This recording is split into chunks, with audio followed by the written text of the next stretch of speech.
everybody who's obese does that. It's actually a minority of people. And I'll say a little bit more about that in a few minutes.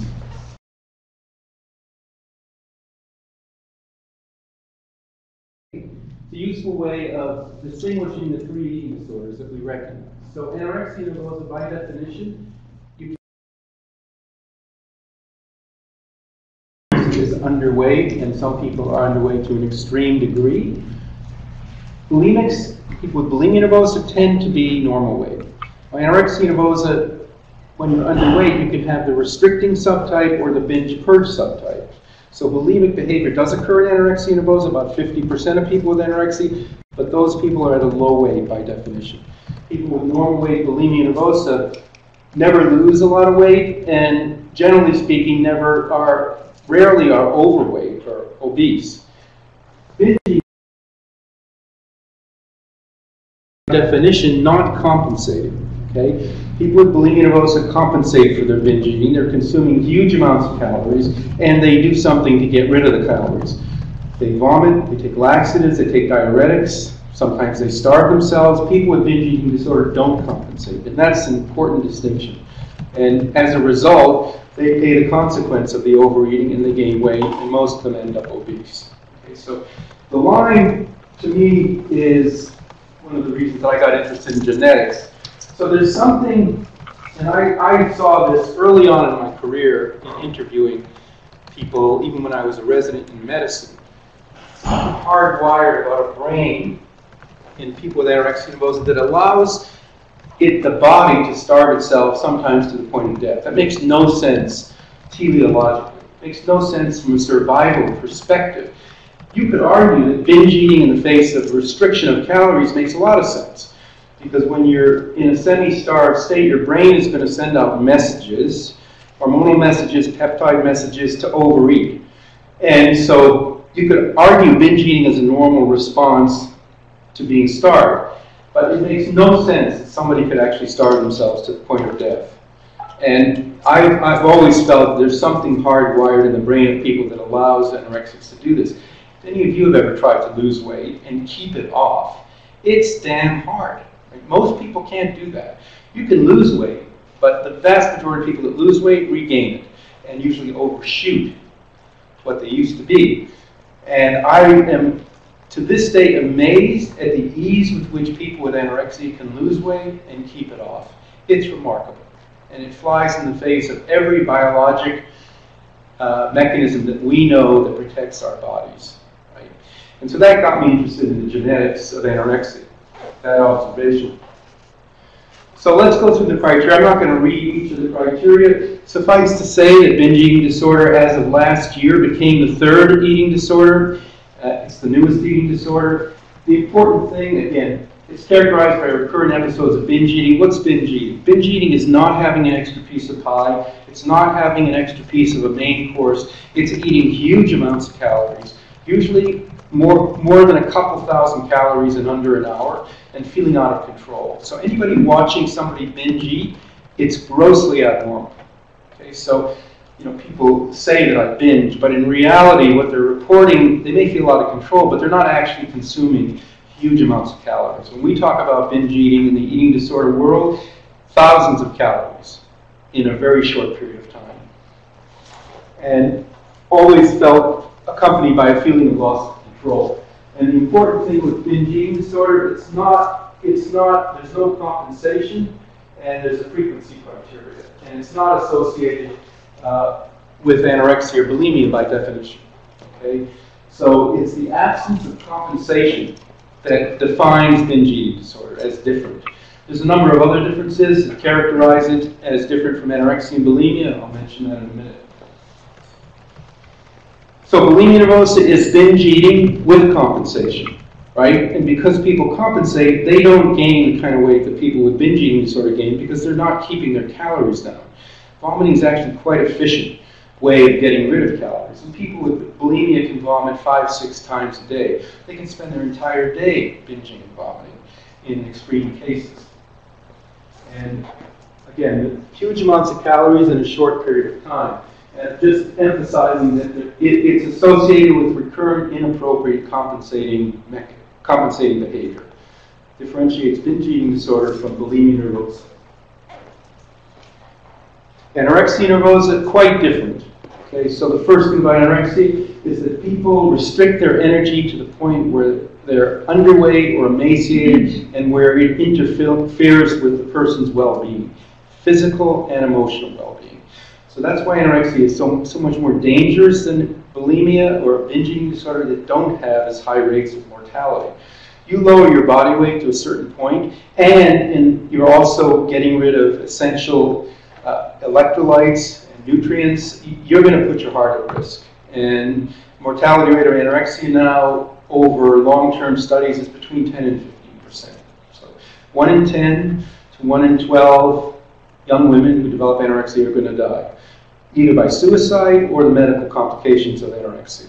And that's a sobering fact. It's actually one of the leading causes of death amongst adolescents, young adolescent women.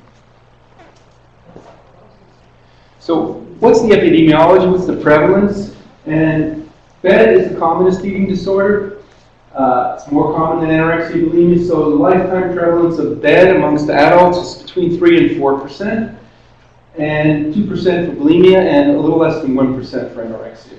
So overall, when you read in the newspaper that 20% of women have an eating disorder, it's just not true. Okay, what that reporter is saying is that people can have disordered eating. How many people in the room have had a cough? All of us. Does that mean you have lung cancer or pneumonia? No. So the behavior doesn't determine the syndrome. It really requires you to have the criteria that I've mentioned to you. So it's about 5% of adults have a serious eating disorder. That's the accurate figure. What's interesting about BED is the gender distribution. And what differentiates it from anorexia and bulimia is the fact that there's a much higher percentage of people with BED who are men. It's about 10% for anorexia and bulimia. It's about 30% for binge eating disorder. So we're not really sure why that is, but it is quite a remarkable difference in terms of the fact that men develop binge eating disorder at a much higher frequency than they develop anorexia or bulimia. And this slide simply shows your age of onset. So this is the age of onset of anorexia. You can see that basically it occurs in adolescence, early adulthood, and very few cases occur thereafter. New onset cases. Sure, I've seen them, you may have heard of them, but it's rare. Okay? If you pass the age of risk for anorexia, usually by the time you're in your early 20s, it's unlikely you're going to develop anorexia as you get older. That's not true for bulimia, which is in the blue, and certainly not true for binge eating disorder. So you can see that the age of onset of binge eating disorder continues to rise through your 20s and even into your 30s. Quite a different picture from an age of onset point of view. And binge eating disorder is associated with a lot of comorbidity. That means other kinds of psychiatric problems. So obesity, as I've said, the vast majority of people with binge eating disorder are obese. If they're not obese, they're overweight. I rarely have ever seen somebody with binge eating disorder that's a normal weight. If you think about it, it's counterintuitive. Because how could that be, right? They have high rates of mood disorders, that's affective disorders, primarily depression, anxiety disorders, and substance abuse. And interestingly, ADHD is quite common in people with BED. It's quite common in people who are obese. And there's a lot of reasons why that may be, and it has implications for treatment, which I'll talk about in a few minutes. So this is the current clinical experience in North America. We just finished a study of binge eating disorder, and it's quite striking. So people with BED, if you go to the Toronto General Eating Disorder Program, you're going to get lots of people with bulimia referred and lots of people with anorexia.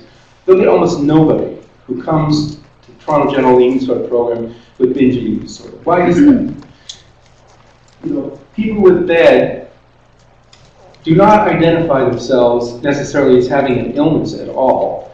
So they don't even know they're ill. What they struggle with is their obesity. So they end up seeking treatment at weight loss programs, weight loss clinics. That's where you'll find people with BED, or bariatric surgery programs. Certainly not eating disorder programs that are associated with having a mental problem. And so for us to recruit subjects for this study, we had to advertise on the subway. That's the only way we could get people. And then we had a huge amount of response to that advertising. So they don't seek treatment in the typical eating sort of programs. When they do seek, it's usually for treatment, for weight loss, and I believe we as professionals have an important responsibility to really educate the public about this, because it's only a recently identified disorder, and people are not aware that there's help available.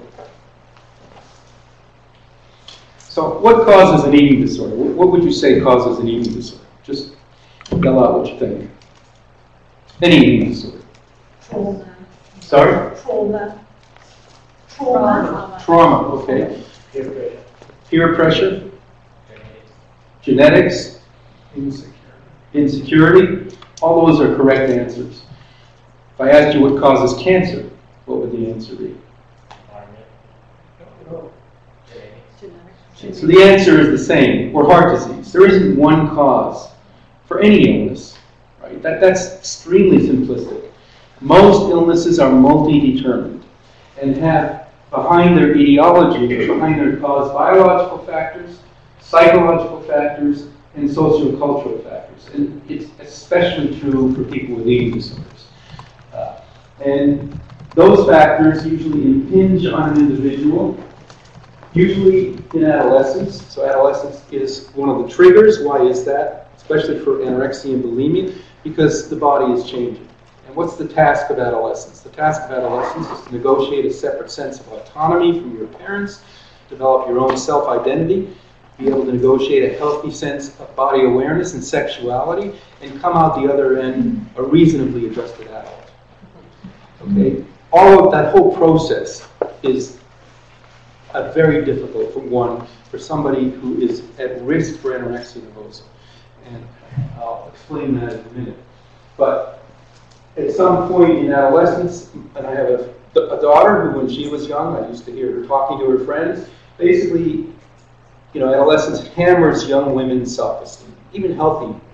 It's a difficult process. If you're vulnerable for other reasons, it's really going to send you down a pathway into an eating disorder. Because you're going to feel awful about yourself, you already have concerns about your sexuality, and your body image, and your self-esteem, and you will begin to restrict, thinking that if you lose weight, you'll feel better. Caloric restriction leads to binge eating. It's one of the most significant triggers for binge eating, and then you're just going to go back and restrict some more. So you get locked into a vicious cycle. And this is usually how we see people, and that's one of the reasons the treatment, first and foremost, especially for anorexia and bulimia, less so for BED, is regular intake of adequate calories. And one of the differentiations between BED and BN and AN is that BN and AN is characterized by high dietary restraint, so people restrain their eating, and the treatment is to lessen that restraint. People with binge eating disorder have low dietary restraint. They can't control themselves. And so the treatment for BED is quite different in the sense that you teach them some degree of dietary restraint, healthy dieting, if that's how you want to call it. So you can see the approach is quite different. So let's go through each of these factors. So genetics, I've spent really the last 20 years studying genetics. So it isn't that one gene causes an illness. That's not the kind of genetics we're talking about. We're talking about multi-determined genetics. And it ranges anywhere from something that's completely genetic. If you have the gene for Huntington's disease, it's one gene, you will get Huntington's disease. It doesn't matter what any of your other genes are like. It's one gene causes the illness. Same thing for cystic fibrosis. And then the other side of the spectrum are things about us that are totally non-genetic, have nothing to do with our genes. Religious affiliation. That has nothing to do with your genes. Most human characteristics are somewhere in the middle, and most diseases are somewhere in the middle. And they're partially inherited. And the inheritance comes from a multitude of different genes which are exhibiting different influences on your genome. So the question is always, the source of a family resemblance or difference. People can resemble themselves in a family because they share genes or they share an environment, or they can be different than, let's say, their sibling because they have non-shared environmental experiences. So what's a classic example related to your comment about trauma? Two twins in a family. They're 8 years old, two female twins, identical twins. They have the exact same genes. The parents take out one twin for dinner and leave the other twin behind with the neighbor's son's babysitter, who's babysitting, 15-year-old son, and he sexually abuses that twin. Okay, so that twin has had a unique experience. It's not shared in the environment with her co-twin. That puts her at risk to develop an eating disorder, whereas the other twin did not have that experience. So trauma does put people at risk for all kinds of disordered eating, and can lead to the development of an eating disorder in combination with other risk factors. So what is the heritability? What percent of the cause of eating disorders is genetic? It's highly genetic for anorexia nervosa. It's between 60 and 70%. So we couldn't say that, let's say, in 1995 when I started this research with a whole group of people across the world. There was little evidence that the genes played a role. We knew it was familial. That doesn't mean it's genetic, right? That doesn't tease out what I just talked about. Maybe it's familial because there's something in the family that's contributing. We now know that 70% of the cause of anorexia nervosa is genes. Okay, so that doesn't mean that if you have the genes, and there's multiple number of them, we've identified a number of those genes, you're going to get the illness. It puts you at risk, right? So if you have the BRCA gene for breast cancer, if you're a woman, that increases your risk for gynecologic cancers, breast cancer, dramatically. There are lots of women walking around with the BRCA gene who never get sick, never develop a malignancy. Why is that? So something has to trigger that in the environment. It's the same thing with eating disorders. You can carry the gene. We all walk around with risk factor genes, flawed genes in our genome. And most of us, hopefully, will never fall ill. And that's because our environment plays a role in triggering the genetic risk. And for binge eating disorder, it's less genetic, but it's still pretty high, between 50 and 60%, and that's the same for bulimia. And you can see here that the shared environment plays very little role, as in the case of anorexia. So that debunks the myth, which we used to talk about, which was not doing our patients or families a service by blaming the family. Right? That does not hold up in research evidence. If there's some disturbance in the family, it's more likely a result of having a daughter who's starving herself than it is being a cause of that starvation. Okay, and that's really important. So all of this information, I believe, helps to destigmatize the illness for families so that they don't blame themselves. And it's really an important outgrowth of this research. And the shared environment, sure, there's a unique case. I've seen cases where the family does play a significant role, but as a group, if you take group statistics, it plays very little role. And it's mostly genetic and the non-shared environment that contributes to risk. Psychologically, and I don't have time to go through this, but we know that people with eating disorders, before they're ill, let's say an 8-year-old girl, already has issues around her identity, her self-esteem, her autonomy, and her sexuality. The case I just described is an example of that. So these kids are at risk because they don't have a fundamentally secure sense of themselves. And you can identify early on that fact, which is why if you're going to prevent eating disorders, what happens if you go into a high school class and tell the girls not to throw up? What happens to the rates of vomiting? It goes up. Okay, so that's not the way you prevent eating disorders. You prevent eating disorders by talking to middle school kids, boys and girls, and you talk about self-respect and mutual caring and looking after yourself properly and proper nutrition. And so you will then help negate some of the risk factors that a little girl is carrying unknown to herself and probably her parents by doing something like that. And it's important to include the boys because they're a part of this problem. Boys become men. Let's talk about family, and this is important. So a family can either exacerbate the environmental influence, so we live in a punishing society, especially for women, or can provide a protective environment. So the classic example is if you have a strong family history of alcoholism, Why would you ever encourage your son or daughter to become a bartender? That's an unforgiving environment for somebody who's genetically at risk for alcoholism. It's the same thing for anorexia nervosa. There are certain things as a mother or father that you would not want to do if you know you have a risk for eating disorders in your family and a risk for substance abuse, which seems to run in men, and depression and eating disorders in women. My daughter was 5 years old. She came to me. She said she wanted to take dance lessons. I was very concerned about that, obviously. I took her to the National Ballet for a class. I was horrified. And again, whenever I tell this story, people start yelling at me, don't blame ballet. Okay, I'm not blaming ballet. It's not a forgiving environment. It just isn't. The walls in the room like this were covered with mirrors. All the little kids were girls. The teacher was mean, and nobody smiled. Nobody was having a good time. I took her to a modern jazz class at the Y. It's completely opposite. No mirrors, little boys, little girls. The teacher was joking, the kids were laughing. Which class did I send my kid to? My daughter.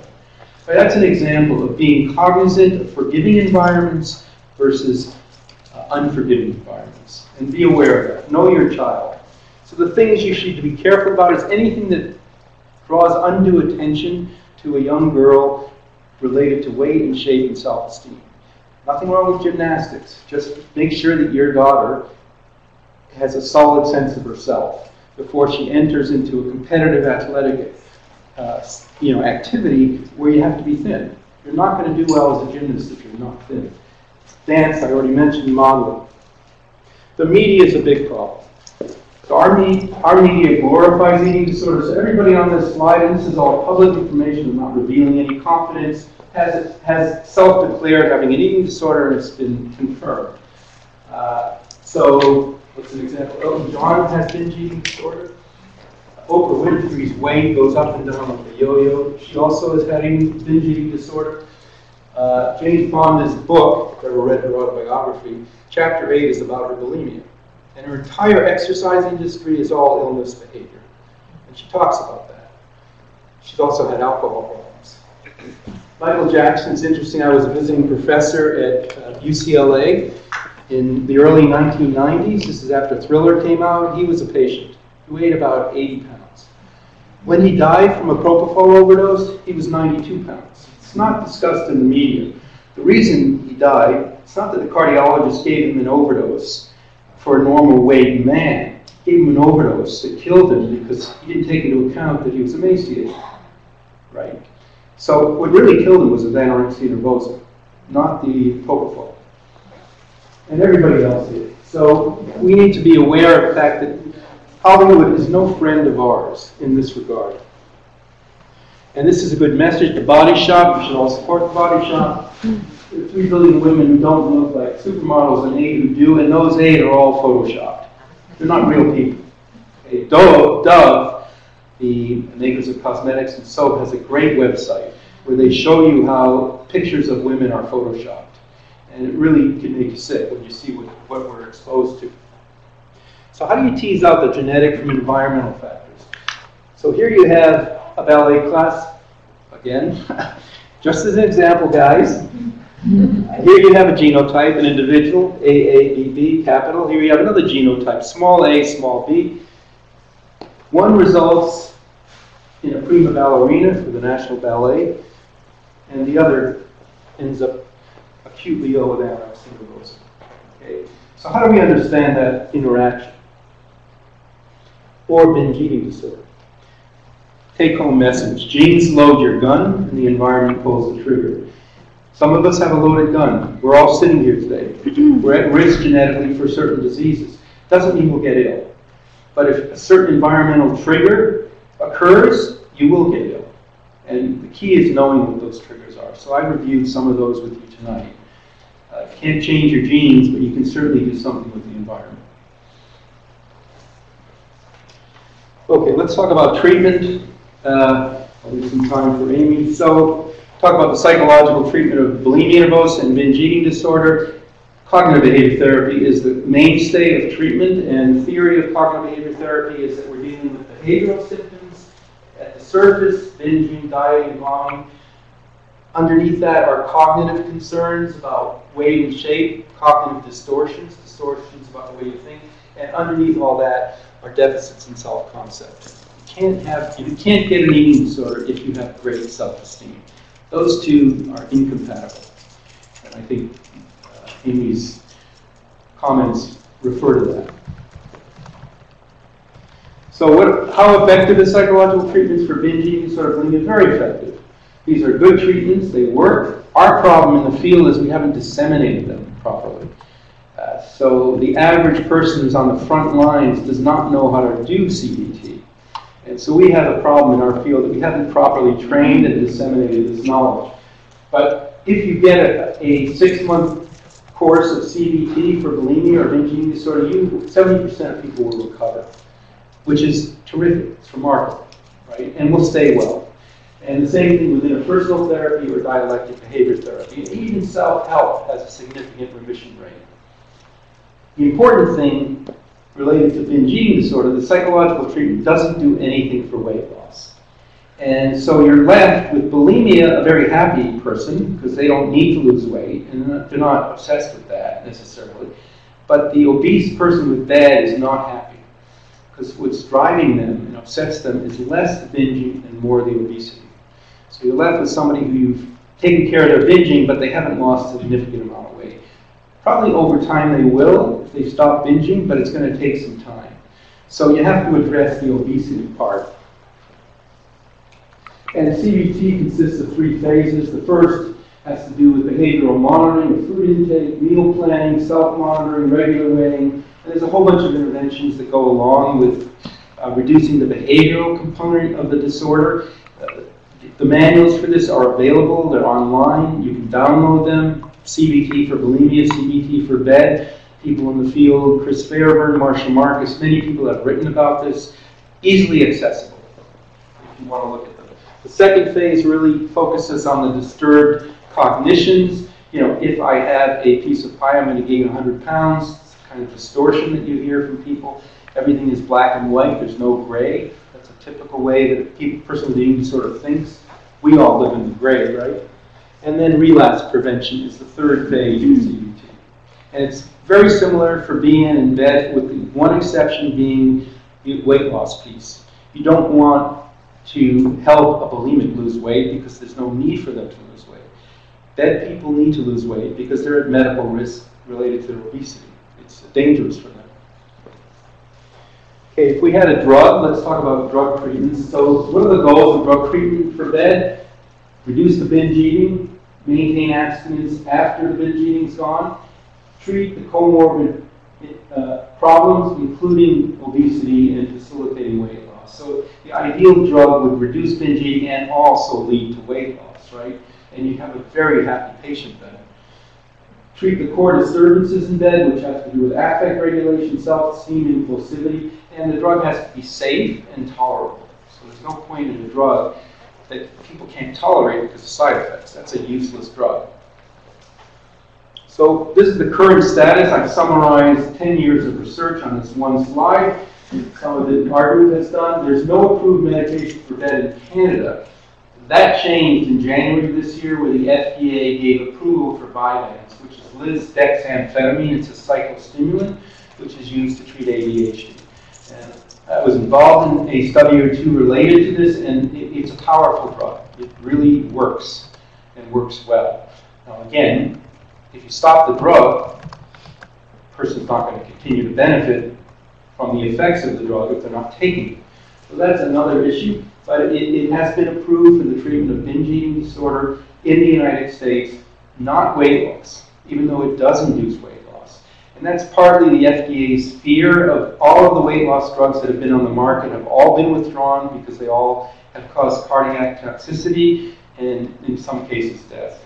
So they don't want to get involved in approving drugs for weight loss because of the risk. There's no evidence so far that that kind of toxicity applies to Vyvanse, but it remains to be seen. So the randomized trial are all small samples except for the Vyvanse brief treatments. If you overall take all of the studies, about 45% of subjects receiving medication are going to achieve 100% remission. That's pretty good. half of the patients that you give a therapeutic dose to of an effective drug, in this case, let's say lisdexamfetamine, is going to, half of those people are going to be totally absent from binge eating. All of the obesity drugs have been withdrawn from the market because of cardiac complications. There doesn't appear to be much benefit of adding the drug to CBT, interestingly, other than the weight loss. But for the binge eating itself, CBT is as effective, if not more effective. There's no trials of maintenance therapy. So these are all short-term trials, 8 weeks, 12 weeks, 16 weeks. We don't know how long people need to be on these drugs. And so that's a deficit in the research. And psychostimulants, I think, are a promising area for research. Our group did a study, and just to cut to the chase, we did a study of long-acting methylphenidate. Methylphenidate is Ritalin. There's a long-acting compound. It's called Tensor. And if you look at, we did an 8-week study, so people started at week 0 with a BMI of 36. That's 221 pounds. Okay? 8 weeks later, the weight was down to 188 pounds. That's a lot of weight loss in a short period of time. And look at their binge frequency. It went from 19 to about 1 per week. 3 per week, something like that. It's week 12, sorry, it's a 12-week study. And if you compare that to placebo, there's no comparison. People on placebo don't lose weight, and their binge frequency does not go down to the same extent. So it doesn't seem to be specific to Vyvanse or lisdexamfetamine. Probably any psychostimulant is going to have an effect like this. There's always a risk of tolerance on these drugs, and they have to be used carefully. But they do show promise because they're the only class of drugs that do both. Lead to weight loss and reduce binge eating. So for bulimia nervosa, the same kinds of goals, except weight loss. Right? For bulimia, you're not people losing weight. You want to reduce binge eating. You want to make sure they're abstinent. You want to treat the core disturbances and comorbid psychopathology, depression, anxiety, and it has to be tolerable and safe. So the same kinds of goals, and there's a lot of studies of bulimia that have been done over the last 20 years. That's actually 21 now, 21 randomized controlled trials. What you need to see, these are all different drugs. Yellow is drug, orange is placebo. Drug always does better than placebo for bulimia nervosa. So it's an adjunct to treatment, but the core treatment for bulimia, again, is CBT. That's the most effective treatment. And if you combine CBT with an SSRI, most of these are serotonergic reuptake inhibitors, you'll do better. Now we go to anorexia, and the story is unfortunately much less optimistic. So this is a quote from William Gold, and as was noted, anorexia has been around in the medical literature for 500 years. In fact, it was described in the Catholic nunnery in the 1400s. There's a book called Holy Anorexia that describes the evolution of anorexia in nuns in the Catholic Church. So it's been around for hundreds and hundreds of years. This is a quote from Gull, who was an internist in England, and he says, the treatment of anorexia is required, that is required is that which is fitted to the person's unsound mind. He recognized that this was a mental illness, which in his day was an enormous advance. Like, nobody else had realized that. Patients should be fed at regular intervals, surrounded by persons who have moral control over them. Relations and friends being the worst attendants. I think he said that because what happens typically in families is the families get wrapped up in the illness and it destroys any chance of having a relationship. It's not always true, but that's what you often see in the acute phase. And usually leave the care to professionals, and the family should be supportive and not have to get involved in locking refrigerators and policing the child. And I do not at present prescribe medicine. The nursing and food are more important than anything else. This quote, you could change the date to 2015, would be absolutely accurate. And that's a pretty depressing statement. You know, in 2015, we have no evidence-based drugs for the treatment of anorexia, and we have no evidence-based psychological treatments for adults for anorexia. It's horrible. This is the kind of thing that makes me continue to work in the field, because it is an incredibly difficult illness to treat, and to understand. You're going to hear from Amy about some new studies that are beginning to look at the underlying brain abnormalities, which we know are there, which are we before had very difficult time identifying. So if you had a drug for anorexia, you would want it to promote weight gain, weight maintenance, treat the core disturbances. Again, anorexia almost always characterized by high anxiety, and again, be tolerable and safe, and that's especially important in somebody with anorexia because of the heart complications. So you can't be taking a drug that impacts the heart, and that's why we don't use tricyclics anymore, because they are associated with changes in heart rhythm, and theoretically are not safe to take with somebody who's underweight and already compromised. So this again is a sobering statement. There's no currently evidence-based drug treatments for acutely ill people with anorexia. We've been working now for 7-8 years investigating a different kind of drug. Some of you may have heard about it. So most of the studies, some of which our group did, looked at SSRIs, so Prozac, Luvox, Paxil. I'm sure you've heard of all of these drugs, Zoloft. They affect serotonin primarily in the brain, and it became clear to us that they were not going to be effective for the core symptoms of anorexia. So we started looking at drugs that affect other neurotransmitters, one of which is dopamine. Well, what does dopamine do? It tracks in the brain, but dopamine mediates cognition, which is why it's used in much higher doses for psychosis, because it's an antipsychotic. It modulates activity, so the classic illness of dopamine is Parkinson's disease. Right? That's what it is. It's depletion of dopamine in a certain area of the brain, and anorexia is a disorder of activity. So, curiously, studies have shown, and clinically you see this, people with anorexia, the more they run, the more energy they get, and they lose their appetite. That's not true for us, or anybody else. The more I run, the more tired I get, and the hungrier I get. So there's something off in the regulation of activity in the brain that would allow an anorexic, as some of my patients do, to literally spend their entire day running around the city following trolley cars. I have a patient who does that. That's all she does.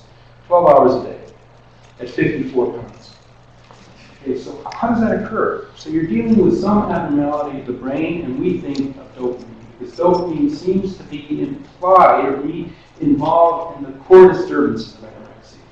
Third is anhedonia. People with anorexia don't get pleasure from the things that most of us find pleasure: food, sex, even drugs. So restricting anorexics have a lower rate of drug abuse than the general population. It's a very interesting finding. People with anorexia, restrictors especially, don't get the same euphoric effect from something like cocaine.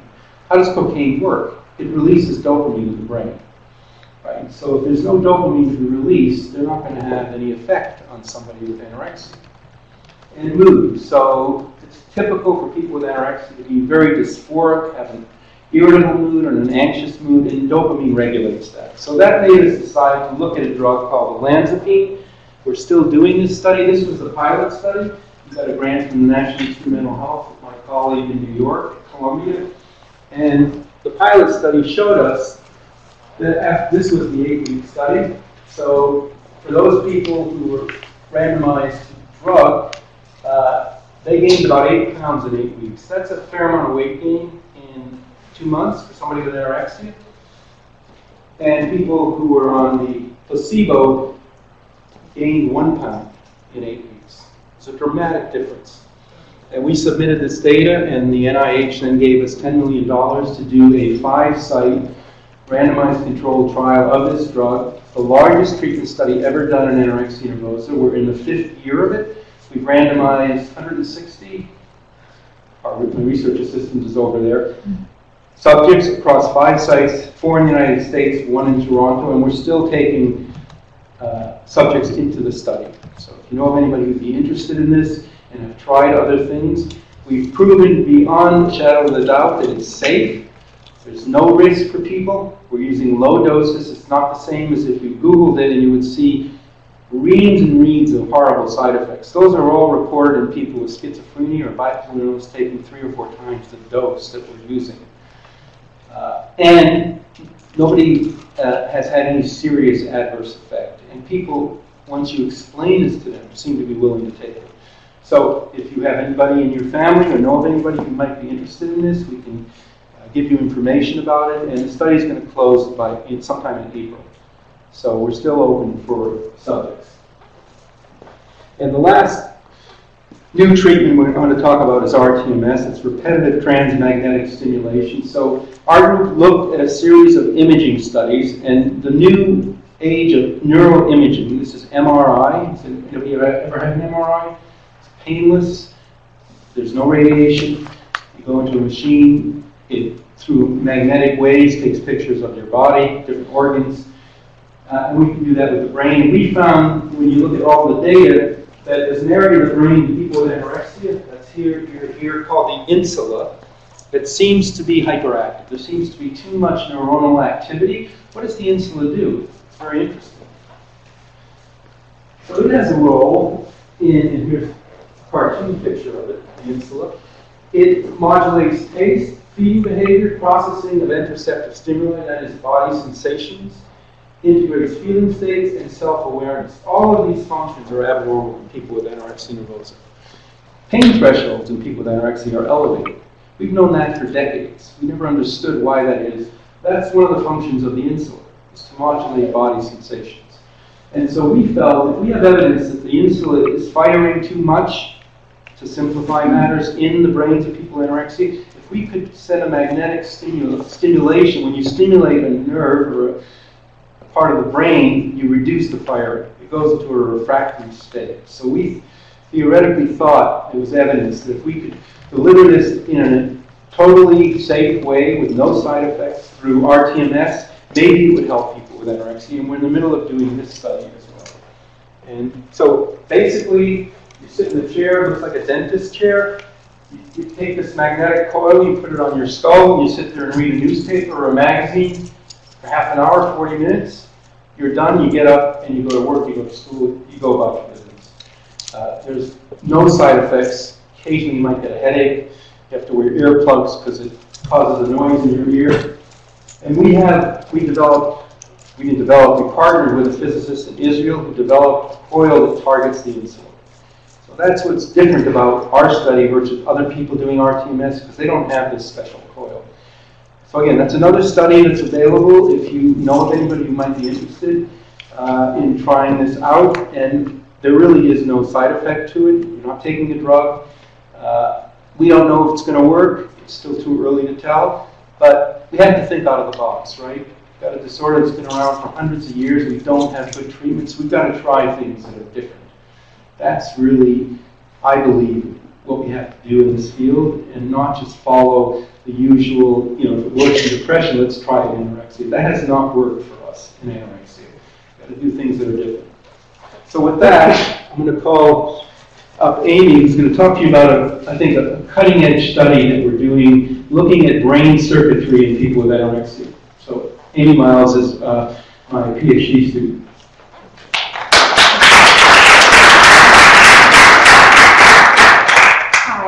As you may have heard earlier, I originally had 4 slides, now I have 2. So bear with me if the flow is not quite as seamless as I had hoped. So my research is looking predominantly at brain anatomy in women with eating disorders. And as Allan alluded to, thanks to magnetic resonance imaging, or what we normally hear as MRI, we're able to examine brain anatomy in a painless, non-invasive way. So at an individual level, this can be particularly helpful for clinicians who are looking to identify major structural abnormalities in the brain. So for example, a tumor or a lesion.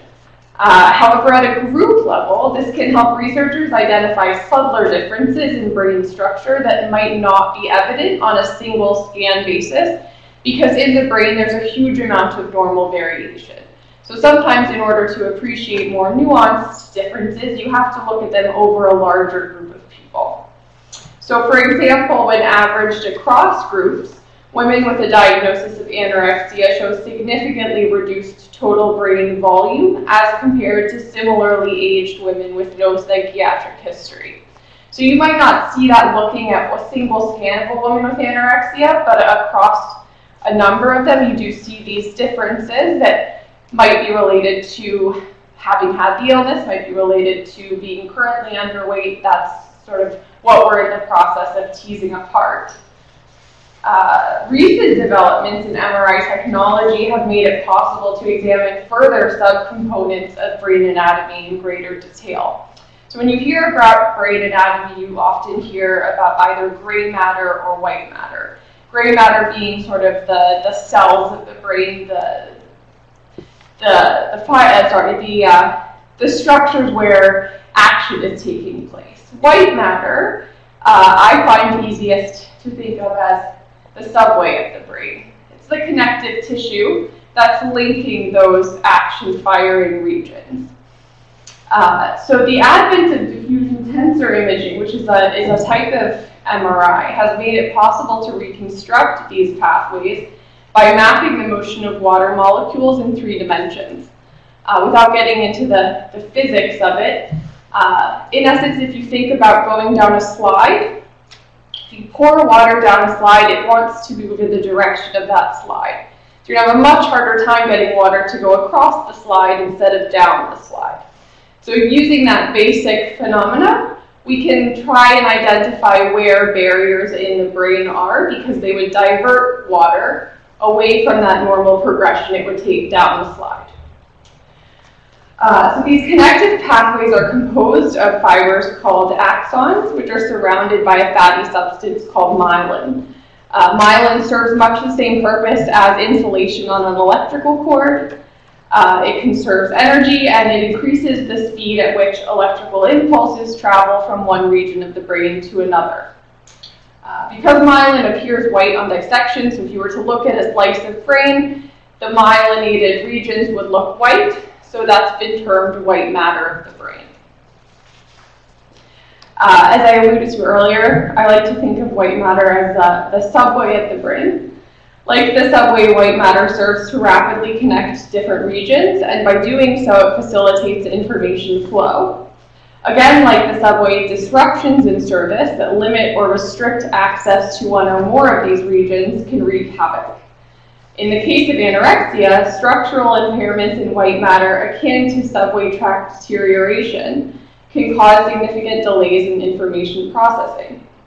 So to date, several studies in anorexic women have revealed these types of disruptions along fibers connecting portions of the brain involved in processing body signals, so one of those being the insula, in recognizing and responding to emotions, and in planning and decision making. So if you look at the graphic on the right, this depicts the major fiber tracts of the brain as reconstructed using diffusion tensor imaging. And you'll notice that there are colors. The colors aren't actually in your brain, unfortunately, but represent direction of fibers. So some going straight up and down, some going side to side, and then some moving, if you think about it, diagonally across a 3-dimensional space. So disruptions along these fibers, and in particular along a handful of those that we've identified, seem to relate to patterns of altered behavior seen in women with anorexia. So for example, there's a fiber bundle called the cingulum, which sort of runs along the center of the brain on each side and connects various parts of the sort of limbic part of your brain, or emotional, impulsive, affective part of your brain, to more frontal regions, which are involved in things like decision making and behavioral control. So we've seen that along this bundle, changes in the structural integrity seem to predict levels of dysfunction, for example, levels of anxiety in women with eating disorders, or level of risk avoidance or harm avoidance. So there seems to be some direct relationship between the actual structure of the fiber and the way that the disorder is manifesting. Of course, the question then becomes, do these disruptions occur as a direct result of malnutrition, or are they just because people who are not eating are losing weight and they're losing fat cells, which is precisely what makes up this sort of insulating sheath around the fibers? Or do these disruptions actually evolve during childhood and early adolescence because of some sort of genetic wiring that is then, acted upon or otherwise exacerbated with the onset of adolescence and the additional effects of acute malnutrition. So, this is my very cute graphic. In order to begin answering this question, Dr. Kaplan and I are running a study at CAMH, just to clarify, the College Street site, for which we are seeking to recruit participants. The study involves answering a series of questionnaires and sitting for a 25-minute MRI scan, all of which can be accomplished in 2 hours across 1 or 2 sessions. In order to tease apart the effects of genetic vulnerability and acute malnutrition, we're recruiting women aged 18 to 48. And in particular, we're looking for sister pairs in which one sister has a current or past diagnosis of anorexia and the other does not. The reason we're particularly interested in this group is that siblings share a percentage of their DNA. So by looking at those brains, we can try and say what percent of variation that we're seeing when comparing these two might be attributable to the fact that they have similar genetics versus what might be attributable to unique environmental experiences like being the one twin that was left home with the babysitter versus what might actually just reflect a history of having had the disease and not quite being able to fully recover from the stress on the brain. So as you can see, it's pretty general inclusion criteria. I did give Wendy a handful of flyers that have some more information. But if you've been diagnosed with anorexia, if you have a sister or a daughter who's been diagnosed with anorexia, I certainly hope that you'll reach out. There's phone and email information. And also, if you're comfortable, I will also be staying after with Allan to discuss any questions you might have, really. That was a fairly superficial overview of white matter, and I'll talk your ear off about it if you want. So just let me know. But thank you for bearing with me with my 2 slides. And I think we're going to take questions. Okay.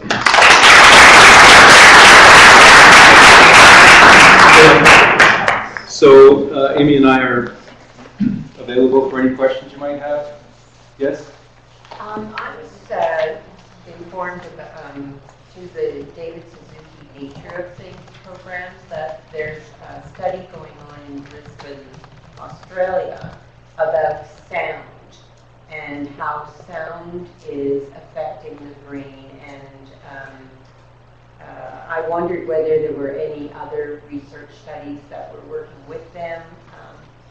Because it seems that I'm not quite sure how it works because I don't know what the actual...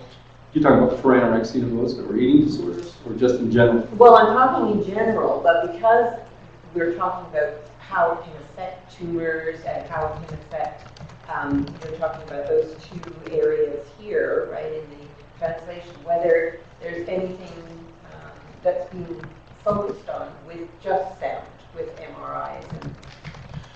Yeah, I'm not, certainly in the area of eating, so I'm not aware of anybody that's specifically looked at sound. There's no evidence to suggest that sound perception per se is abnormal in people with anorexia bulimia. But I don't know if you know of anything in general. I'm sure people have looked at the impact of sound under an MRI scan just to see which parts of the brain light up, right, as opposed to other parts that don't. We know the tract for sound in the brain. I'm not sure how that would relate to eating disorders or even new treatments, but... I don't know either. I just wondered whether there was anything. Yes? What is the point of using olanzapine if all you're seeing is weight gain and there's no change in health matter? Yeah, so it's a great question, and the answer is it's not all we're seeing. In fact, what we see is a pretty significant effect on all of those areas that I mentioned in terms of functioning. More stable mood, less obsession with weight and shape, less drive to exercise, less aberrant salience. What do I mean by that? So people with anorexia have abnormal interpretation of their bodily sensations. So I may have lunch and feel full. Someone with anorexia will have lunch and feel fat. That's a big difference. Because my feeling full, I'm not going to act on that. I'm just going to know that it goes away. Somebody who misinterprets the sensation in their gut as fatness is then going to go to the bathroom and throw up. Okay, and that is all mediated through dopaminergic pathways. And we, from the experience I've had, I'm still blind to who gets placebo, who gets drug, although after 5 years, I would say I could pretty much guess. But people report that their taste has gotten better. They enjoy things they never enjoyed before, including eating.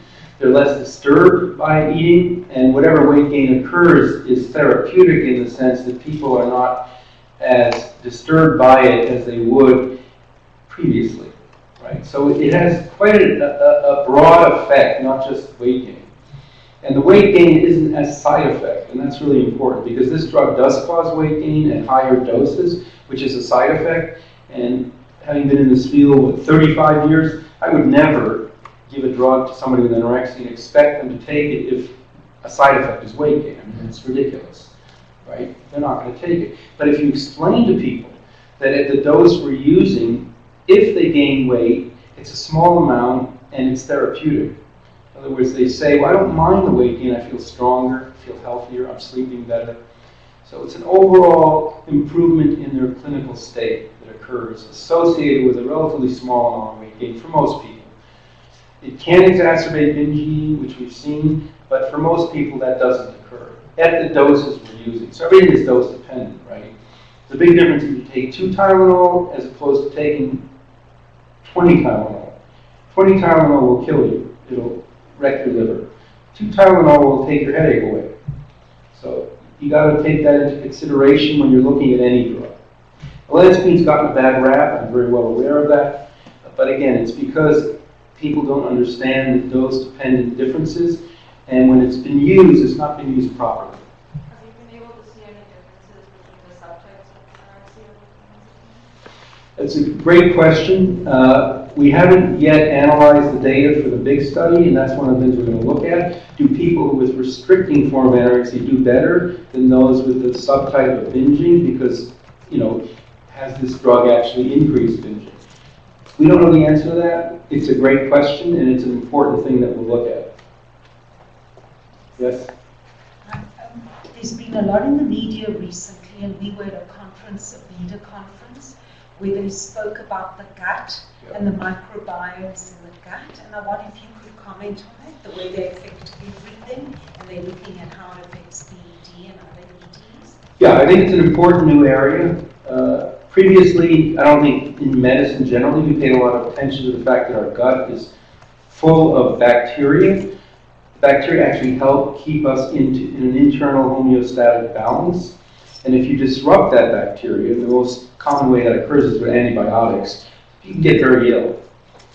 And so people are now looking at the effect of the microbiome on anorexia, especially knowing that people with anorexia change their microbiome by their behaviors. Vomiting, certainly laxatives.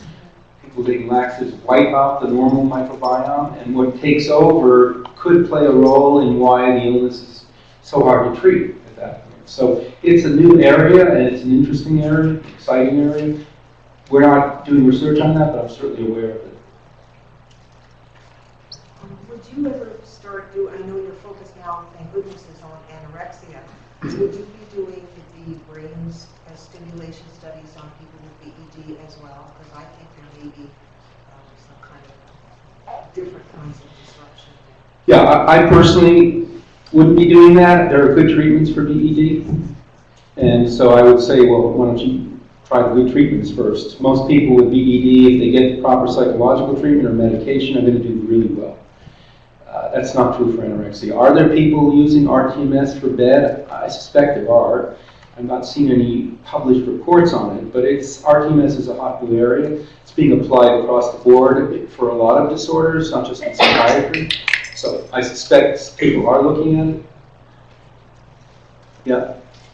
In an earlier slide, there was mentioned ADHD. I think I'm not sure if it was specifically regarding males, but can you just comment briefly on the cause and effect relationship? Is BED triggered by ADHD, or does that cause an unmasking of that symptomology? Yes, that's a great question, and I didn't have time to go into it. But basically, ADHD has been found to be associated with low levels of dopamine in the brain.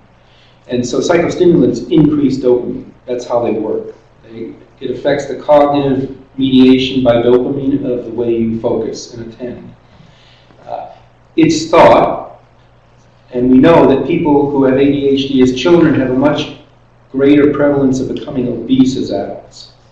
And how do we understand that? So there are some who believe that people with low dopamine who are at risk for ADHD are going to use food to bump up their dopamine, because food increases dopamine, and as a result of that are going to gain weight and become obese. So that's the thinking behind it. And binge eating disorder is and binge eating is another way of bumping up your dopamine relatively quickly. You get a huge rush of dopamine after a binge, which is why people feel much more relaxed. Some people even go to sleep. Has an anxiolytic effect and a sedative effect when you eat a huge amount of food. So there is an association. The underlying theory, and we don't know for sure, but it's a theory, is that it's all mediated by dopaminergic dysfunction in the brain. And it's the same reason why people will turn to alcohol or drugs like cocaine, all in an attempt to increase dopamine levels. So therefore, CBT or any form of therapeutic intervention probably would be less likely to succeed. It would be more of a pharmacological solution. Yes, so we know psychotherapy changes brain chemistry. That's been proven. You can do MRI scans on people before, let's say CBT, and after, and the brain function changes. So it's not so simple. And that's an important thing to understand. So it's not either or.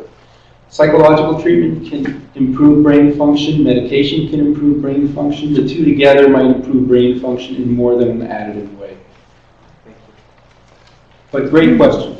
Yeah. A couple quick questions, and I'm sorry I wasn't here at the beginning, so you may have covered it. But a lot of the work that you're doing, a lot of the stats that have been presented are dealing with the female population. And I read 4 years ago now that of the anorexic population, we're looking at anywhere from 25 to 35% being male. Okay, that's not correct. Okay. So It's 10%. At most, 10% of people with anorexia are male. 30% of bed patients are male. So that's for sure. So then, even with that 10%, if you're looking for siblings, would it just be in the female population, the 18 to 48? Yeah, let Amy explain why we're focusing on females. So for sort of the purposes of maintaining statistical power, it's very important to limit the number of potential confounds you have. One of which is that men and women have different sized brains. And sort of contrary to popular opinion, that doesn't mean anyone is smarter or less smart than the other. It just means their sheer size difference. But when we do the actual analyses, it can be very difficult to account for that size difference in a way that preserves the anatomy that we are looking at. So for now, we are keeping it just to sisters in order to limit that statistical confound. But hopefully, once the pilot data is in and we have something to go off of, we would be able to recruit a much larger sample, which would include brothers and potentially men with anorexia, because I think that's an important group to look at as well. The reason it's limited as of now is just for numbers, and hopefully over time we'll be able to expand that pretty precipitously. Yes, so much of what we get, the information from MRI studies, DTI studies, has to do with brain volume, brain space. So it's very different in men and women because of the size. That's basically the answer. But again, it's a great question. There's no reason to exclude men. They're as important and their illness is as serious as in women. But we wouldn't have enough men to look at them separately in cohort because it's so rare in men. That's what we have to do. was just interested in your mention of Parkinson's disease. Because my daughter with her anorexia and bulimia has a grandfather who has Parkinson's disease. Is this common kind of genetic link? Yeah, I'm not aware of any genetic link. It's a completely different part of the brain that is affected by Parkinson's disease than the part of the brain that we're talking about. So even though it's dopamine, but dopamine occurs throughout the brain. And in Parkinson's, it's the area of the brain called the substantia nigra, which is very far away from the area that we're looking at. I'm not aware of a genetic link between Parkinson's and anorexia. Doesn't mean there isn't, but I'm not aware of it. Yes? What are the differences between the way RTMS works as compared to the deep brain stimulation? Yeah, so that's a very good question. Deep brain stimulation, first of all, is much more invasive. It's neurosurgery. The neurosurgeon puts a hole in your skull and inserts a wire. And you would not be able to get a wire deep enough into the insula. Okay, so they're going for the area of the brain that was established to be mediating depression. It's area 25. Because it's relatively easily accessible once you get into the brain and the surgeon's putting the wire through. So just in terms of neuroanatomical functioning, you would want to go where the action seems to be for anorexia. It's in a number of areas, but certainly the insula is a prominent one. And it's, as far as I'm aware, there's nobody doing DBS putting a wire into the insula. It's just technically very difficult.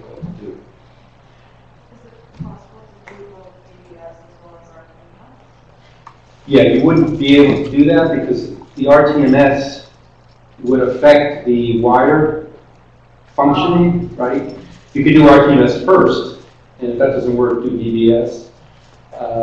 But again, I think a lot of this has to do with consumer receptivity. So how many of you are willing to have a neurosurgeon put a hole in your skull and insert a wire in it that's permanent, right? That's very different than going and sitting in a chair and having a magnetic wave applied to your brain, and then you get up and you leave, right? With no side effects.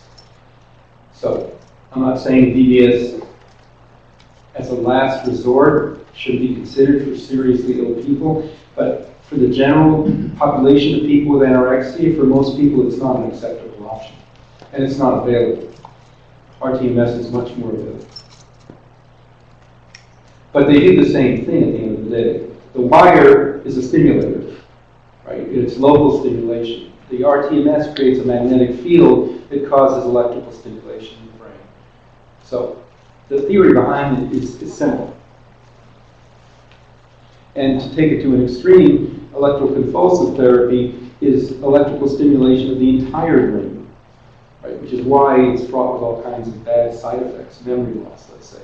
But it's the same idea behind it, is that stimulating the brain is therapeutic. Yeah. You said that you're accepting people until April? For the drug study. For the drug study. How long after that period would you be able to provide information? Like when would the results of the study be? Yeah, so generally speaking, when you finish a study like that, this is a big study. Huge amount of data. Data is a database at Columbia University.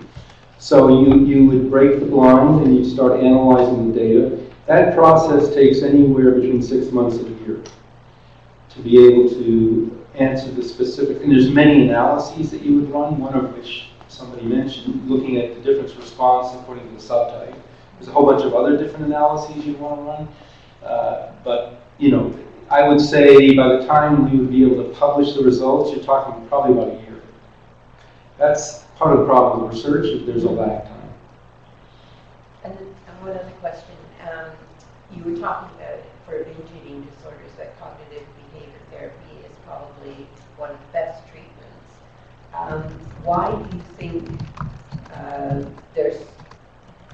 people are not being trained properly, and how can we, as NIED, improve that? Because that's basically, I mean, if it works and it's 70%, I mean, there's so many people, it would be wonderful to be able to Absolutely. positively impact Yeah, so many more patients. we professional community should work with you in, first of all, educating people that there are psychological treatments that are effective, they're available.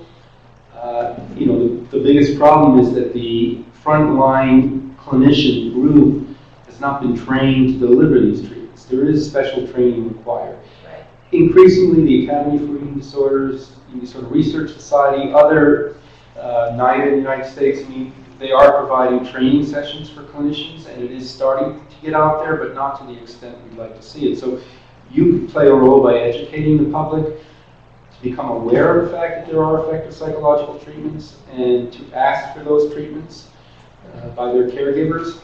And if the caregiver doesn't know how to deliver it, to get a referral to someone who does. Right.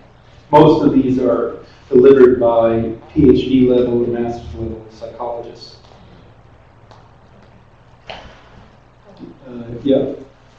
I'm a registered psychotherapist, and I know I'm Gestalt trained, which is holistic, emotion focused, and that also has been, although we don't have the results, we don't have the CBT types of results yet, but that also gets good responses, as does the self-help, those who stick with it. Yeah, I mean, that's informative. The data I always present is evidence-based. Absolutely, yeah. So I'm sure many different kinds of therapies help people, but you need the evidence to demonstrate that and to be able to say to somebody, you should get this treatment because we know it's going to be effective for you 70% of the time. Yep. This goes to the schools. What is it they say for the new school curriculum? What do they say and at what grade do they introduce the body image and how to be aware? And are the teachers aware? And if a teacher is aware, where do they go with the information? It's a great question. I wish I could answer it. The person who could is somebody called Gail McVeigh. She runs the school intervention program. She's based at Sick Kids. She's done a lot of work in this area. So you probably could find her if you Google her, M-C-V-E-Y. And I think she has data to give you on that. But I know the previous programs that went into schools, which were in the high schools, have been stopped because they are not helpful and sometimes they're harmful. So a lot of these school curricular changes have been implemented in middle school, not high school. But I can't give you any more information on that. Maybe somebody else knows. Anybody a school teacher here? Or? Yeah. How many sessions of RTMS do you normally give? Right, so in our study we're giving it 4 times a week. So people come in at 8 in the morning and they can leave usually by 9. And we do it for 4 to 6 weeks. And then we check for response, and some people have a dramatic response, especially for mood. And some people need booster sessions. So I have 2 physicians now who got it for depression, and they're functioning. One's a surgeon. But if this person goes more than 4 weeks without a booster session, she starts to slip, and it's quite dramatic to see. And she notices it, so she just goes in and gets a booster treatment for 20 minutes or half an hour once a month, and it holds her, maintains her. Does the machine go? I know because Amy had this a few years ago when it first started. Does the machine still go on one side and then one side, or is it? It depends on what magnet you're using, and so there's many different kinds of magnets. Our magnet, we're looking at primarily doing it in the frontal part of the brain, and it's like a helmet that you wear. It looks like a bicycle helmet. And if you don't get a response in one area, you might try another area, right? Because it's not exact in that sense. And it's difficult with anorexia because there's a big space between where the brain ends and the skull begins. And so all of the parameters that you get from the makers of these magnets are for normal brains, or at least brains that aren't wasted. People with anorexia, the brain is shrunk. So it makes a big difference because of that distance in the parameters of where you put the magnet. So that's an issue we've had to deal with. Yes? I don't want to hazard a guess at the percentage, but I suspect that there's a a large number that present with anorexia that are also dealing with something else concurrently, whether it be bipolar disorder, depression, addiction of one form or another. That it's probably fairly rare that it stands alone. So when you're doing your studies, how do you deal with your subject matters in regards to, first of all, who's able to join the study, what comes first, the treatment of the, addressing the addiction or the other disorder, or any other? Again, terrific question. So one of the problems with research in the past is that it's been too pure in who, what kind of patient are led into studies that are not representative of the kind of people that walk into your office. You're absolutely right. Comorbidity is the rule rather than the exception. People with anorexia, almost everybody with anorexia has a concomitant anxiety problem, mood problem, more rare substance use. In the drug study, we are taking all comers because we want to reflect reality, something that could generalize to the average clinician who sees people with anorexia, unless it puts the person at risk. So, for example, we can't take people that are actively abusing alcohol because the RTMS, or the drug and the RTMS actually lower the seizure threshold, and so does alcohol, right? So we can't take the risk of somebody who has a seizure. But other than that, they can be on medication, they can be getting other kinds of treatment. We have people, in the olanzapine trial, one of the things that was dramatically affected was anxiety levels, which dropped as a result, and obsessionality as a result in the pilot study, as a result of the drug. And that's been reported by others as well. So, we're moving away from research trials that don't reflect reality because they're not that helpful to the general clinician. Are there any other questions? I'm getting. Yes. Is there a certain BMI level where it's not safe to do the olanzapine study or the RTMS? Yes. So you have to have a BMI above 14. It's arbitrary, but that's below that level you start to get into all kinds of medical problems, and again, the seizure threshold lowers. So we've established 14 as the cutoff. And I think that's the same for the imaging study. People with a BMI under 14 usually are in hospital. They're medically unstable. People online are also asking if the research is for adults or adolescents or both. Is there an age? This is all adults. All adults. Okay. 18 years and older. Okay. None of this research we're using, I don't see adolescents. It's only for adults. Okay. And I think that's true for your imaging. Well, the brain develops in sort of these critical periods, and the trajectory is different in adolescents than it is in adults. So for sort of the sake of preserving the developmentally appropriate trajectory, we're just looking at adults. People are looking at adolescents separately, but then you're dealing with massive changes in brain anatomy that have to do solely with normal development and may or may not reflect disease state at all. Yeah, an adolescent's brain is not fully formed. It's still developing. So you can't really draw much in the way of conclusions about it. How long does it take for a brain of an anorexic to shrink, where you can actually notice it, like is it over a period of 1 year, 3 years? It's a good question. The study you can comment to. The studies that I know of vary, but it's more quickly than you would think. So 6 months into an anorexic state, you start to see changes. Even sooner when you're just looking at fluid levels. So remember, 40% of our body weight is fluid. And people with anorexia lose fluid. They become quite dry and dehydrated. The white matter begins to break down. And so again, the white matter, the analogy, you can use the subway, or you can use this. So picture this as the neurocircuitry. The rubber is the myelin that wraps around the neurocircuitry, right? If we broke the plastic and cut some of the wire, the electrical impulse would stop, right? And myelin is 100% lipid, it's fat. So when the body starts to lose fat, it loses fat from the entire body, every organ, including your brain. So you start to see myelin breakdown pretty early on, once a person's level of body fat goes below a certain point. And if that continues, it's going to disrupt neurotransmission, transmission of the electrical impulse from one area of the brain to the other area of the brain. Which of course feeds on itself and makes it worse. So. Yeah, and we know that anorexia is really a neuropsychiatric illness. There's cognitive deficits. It's not the same as Alzheimer's, but the brain of an anorexic in some ways looks not that different from somebody with dementia. And the thinking of people with anorexia is abnormal. They can't process higher level functions at the same way that somebody who doesn't have anorexia.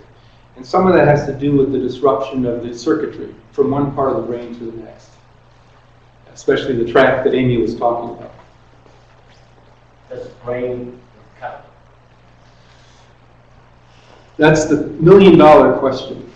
Okay, so one of the reasons Amy's doing this study is to answer that question.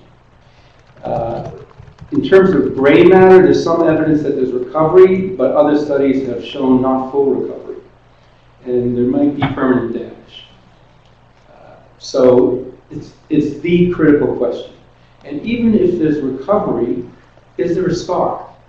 Right? So you could break your leg, and over time your leg will heal, but you'll have a scar there from the surgery. And your gait may not be 100% normal, especially if it wasn't set properly. So we believe that there is the possibility of scarring in a brain that has gone through that level of depletion in terms of its mass and then recovers. That even if it recovers in terms of volume, it doesn't function normally because of some kind of scarring in terms of the neurocircuitry. But we'll be able to answer that question because Amy didn't mention, we're looking at people who are underweight and also people that are weight recovered. And we're going to compare to see whether the people that are weight recovered are fully recovered. We're doing neuropsych testing on everybody to see whether their psychological function, their cognitive function is normal or not. And that's an unanswered question. So that's why this study is so important. We're going to be able to correlate the anatomical abnormalities with functional abnormalities in people that are underweight, weight recovered, and most importantly, the SIBs, healthy SIBs of sisters who have had anorexia. Because that gets to the genetic question, which we've never been able to answer fully. If we find the same abnormality in a healthy sister as we do in a weight-recovered anorexic co-sister, that's of dramatic importance because it proves that the genetic risk actually manifests itself in white matter function. And that has tremendous implications. And puts the sister probably at some level of risk for some kind of problem. So that's why and it's not easy to find somebody who's ill or has been ill and has a sister who's healthy. So part of us coming here is to put our salesman's hat on and ask you for help in recruiting somebody like that. We have two daughters. One is 16, one is 19. That's too young, correct? The 16-year-old is too young. But, hopefully, I don't know which one is ill. The 19. Yeah, so hopefully the 16-year-old will go through the rest of her adolescence and be healthy. And yeah, we would be very interested. And they may be too, interested in knowing what's going on in the brain. We can't provide people with a picture of their MRI scan. And they have to take that and get it interpreted clinically by a radiologist or their family doctor. So there is some information that someone's going to walk away with this study that's very, very important and I think valuable. Participants need to live in Toronto? No. No? For the brain study, not at all. Okay. You can live anywhere you want to live as long as you're willing to come into Toronto once. Amy could do this probably 2 hours on one visit or maybe 2 days consecutively. So anybody who's interested, again, we can provide you with the information, but they can live wherever. And we do reimburse $50 for participation, so that can certainly help offset some travel costs for people. we provide a $250 amount of money for the olanzapine trial just to pay for people's TTC or out-of-pocket expenses coming down to CAMH. That they would have to live within a reasonable distance because they'd have to come every week for 16 weeks. So the same thing with the RTMS. So it wouldn't be practical if somebody lived a distance away to participate in the treatment studies. Well, I guess our time is running out, so thank you for listening.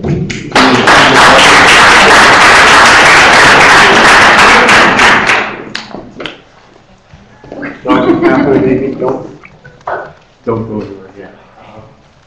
My name is Lord Bernson. I'm a member of the synagogue.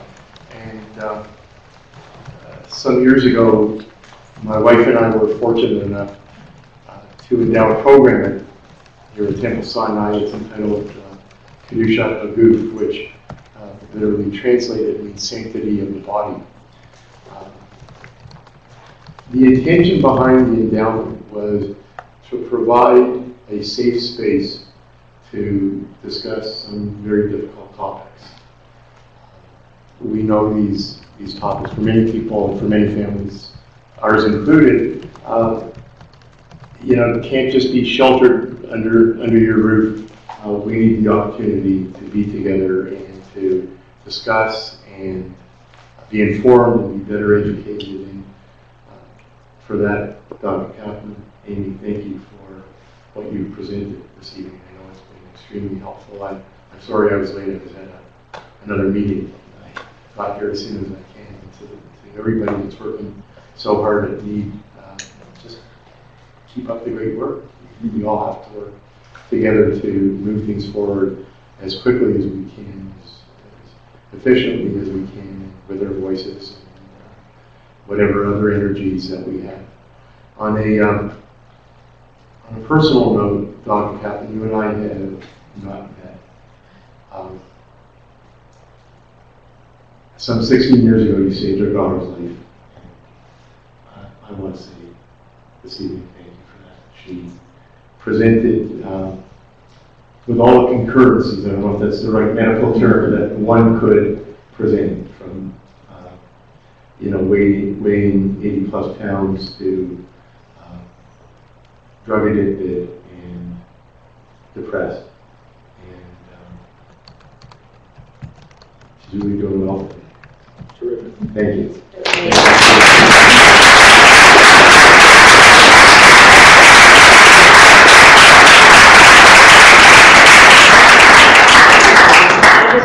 On behalf of NIED, I'm one of the steering committee members, and I would like to thank Amy and Dr. Kaplan for coming.